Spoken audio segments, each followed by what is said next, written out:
Hello, everybody. Scott Golden here with the WCW Saturday Night Review for the 9th of February, 1991. We open with Ric Flair and the Horseman beating up El Gigante from the previous week. Then we move to Lex Luger in a U.S. Championship non-title match. Jim Condit is his opponent. Luger basically wants Nikita Koloff. Luger wants to get at Koloff. Really short match, punches, kicks, torture rack, and a couple of um, basic maneuvers. Luger, of course, your second babyface, maybe top babyface behind Ric Flair. Doom basically talking about wanting to be the most dominant tag team in WCW at the time, kind of talking about Teddy Long being maybe taking advantage of them a little bit. Doom, though, managing to, which is Butch Reed and Ron Simmons, managing to be very dominant of the enhancement talents that are in front of them here. Super basic, and ultimately U.S. Tag or WCW Tag Champs Doom, Tommy Angel, and Harry Bordeaux. Clotheslines and basic maneuvers from Doom to their adversaries. Nothing basically that can't be handled, but again, at the very basic nature of it, you know, they are super aggressive here and ultimately um, hard shots and ultimately a lot of punch kick, a lot of basic maneuvers, and ultimately the tag team champions are victorious, which is Doom. U.S. Tag Team Champions Steiner Brothers up next, kind of talking about the idea, or at least teasing the idea, of unifying the championships, although it's never really officially discussed. Rick Steiner coming in and running the ropes pretty aggressively here, and you know, basics though it were, Steiner is in and going nuts. The enhancement talents of that moment, Rick Steiner kind of doing the kind of crazy gimmick, as it were. The deal at that moment is the Rick and Scott Steiner against Stallion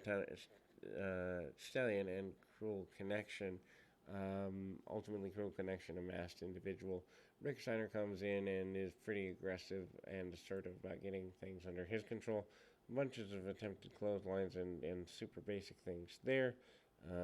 Ultimately, we see that Rick Steiner manages to get a couple of clotheslines off and the elevated DDT. Then we go to another enhancement match. This time, the Z-Man Tom Zink is out there.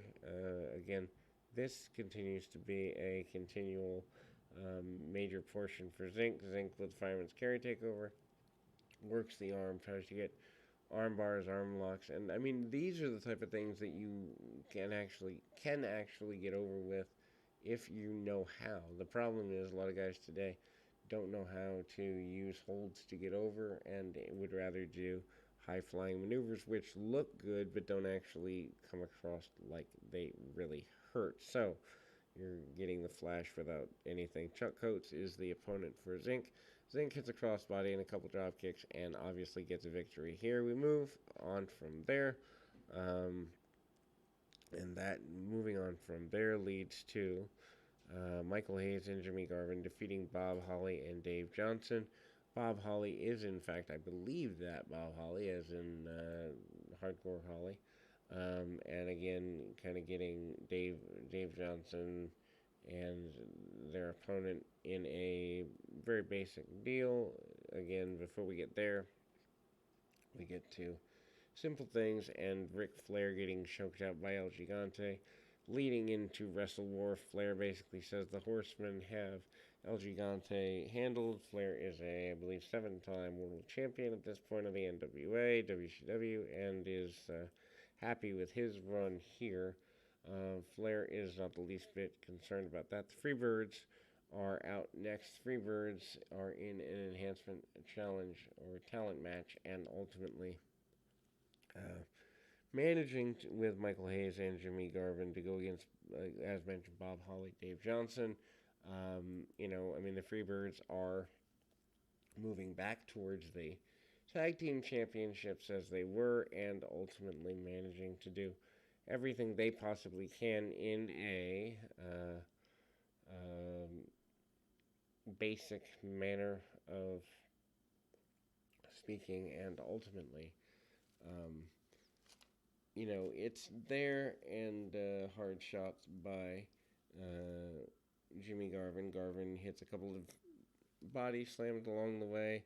Garvin also continuing to be, kind of doing the strut thing, kind of getting under the skin of the enhancement talent, and ultimately kind of getting the nature of the brainbuster along the way. Dusty Rhodes talking about what he believes the future of Wrestle War to be. They're plugging the Wrestle War pay-per-view in a couple of weeks. Pretty basic there. Dusty Rhodes, of course, with Lance Russell. Dusty, who is, I believe, the new booker at this time. I think he came back for that job. Certainly trying to get things going in a positive direction for himself.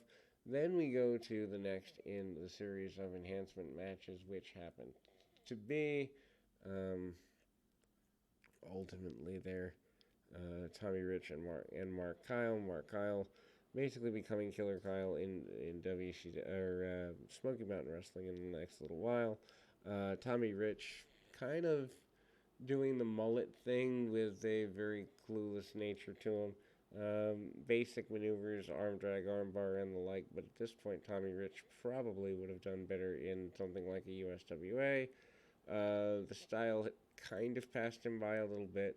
Not to say he didn't have any value, but less value than he used to have, and certainly we get back elbows and other basic maneuvers like the threads press from Tommy Rich. Rich getting the victory, Missy Hyatt conducting an interview, and ultimately keeping things going that way. We see Ricky Morton in an enhancement match here. Super basic, nothing to write home about, and honestly, some of these WCW shows at the time, not having heavy promos, not having, not having a major angle to be had. Bill Ford is Morton's opponent, with a couple takedowns, getting things going in a super simple manner. And ultimately, there you go. Ricky Morton hits the drop kick and gets the victory. Morton as a single at this point without any real direction is kind of bizarre. El Gigante and Joe Kazana up next. Obviously, this is to get more heat on El Gigante for the eventual challenging of Ric Flair for his trouble, and ultimately, kind of with a go behind, kind of with basics, and then we get the roll up there. Gigante is using very basic maneuvers. He's not there, kind of choking his opponent out in the simplest of ways and the quickest as well. The highlight of a Wrestle War 91 sweepstakes is talked about here. Then we move to the benefit of the Horseman in a, I guess you'd say a six-man tag, something like that.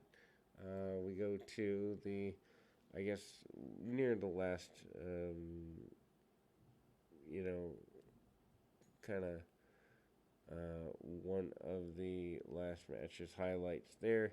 Master Blaster, though, and David Isley up next, and ultimately there we go as far as that being a major force. Master Blaster is, of course, I believe Kevin Nash at the time. Nothing to write home about because he's struggling just to keep things going in a positive direction for himself here. But the Horseman with the modified cutoff, obviously Ric Flair is mocking things there, and ultimately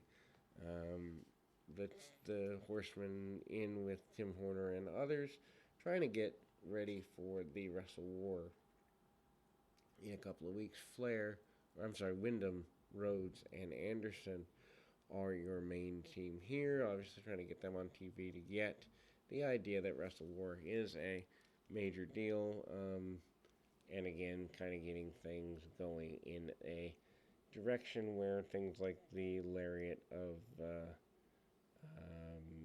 Barry Windham is a big enough thing, and the Horsemen in 1991 are basically there, and we'll close on that and be back with more right after this.